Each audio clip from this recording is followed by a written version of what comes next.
Assalamualaikum warahmatullahi wabarakatuh.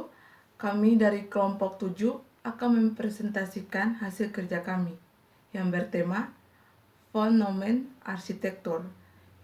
Tanpa membuang-buang waktu lagi, saya akan langsung masuk ke definisi dari fenomen arsitektur.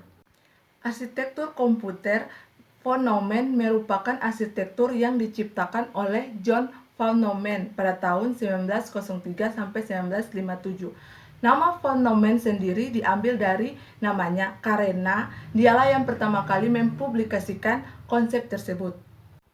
Arsitektur komputer ini banyak digunakan di sebagian besar sistem komputer non-paralel, seperti komputer rumahan atau netbook. Arsitektur Fenomen menggambarkan komputer dengan 4 bagian utama, yaitu unit aritmatika dan logis atau ALU yang merupakan bagian dari unit kontrol CPU, media penyimpanan memori, dan alat masukan input dan hasil keluaran output secara kolektif dinamakan I/O. Di bawah ini adalah gambar arsitektur Fenomen dan selanjutnya akan dijelaskan oleh rekan saya.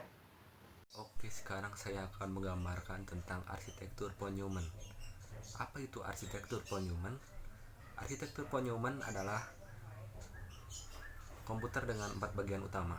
Yang pertama ada Arithmetica Logic Unit atau Arithmetica Logis Unit.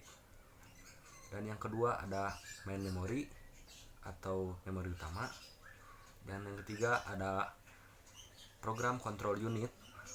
Dan yang keempat adalah input output. Nah, input output ini dihubungkan dengan bagian kawat bus. John von Neumann adalah seorang ahli matematikawan yang merupakan konsultan ENIAC pada tahun 1945, dan dia juga memperbaiki kelemahan-kelemahan ENIAC dengan menciptakan program baru yang bernama EDVAC. Itu disebut Electronic Discrete Variable Computer. Dalam arsitektur von Neumann ini yaitu terdapat main memory. Memori itu gunanya untuk menyimpan data dan instruksi. Lalu ada Arithmetica Logic Unit, gunanya untuk menyimpan dan mengoperasikan data biner, melakukan operasi permintaan, logika, aritmatika, dan program. Lalu yang ketiga ada PCC atau Program Control Unit, itu gunanya untuk menyisipkan instruksi dalam memori dan menyebabkannya dapat dieksekusi oleh program. Ada namanya perangkat input device. Nah, input device ini maksudnya perangkat yang dimasukkan ke dalam komputer, yang pada umumnya dimasukkannya itu seperti perangkat keyboard, mouse, HDMI, dan lain-lain.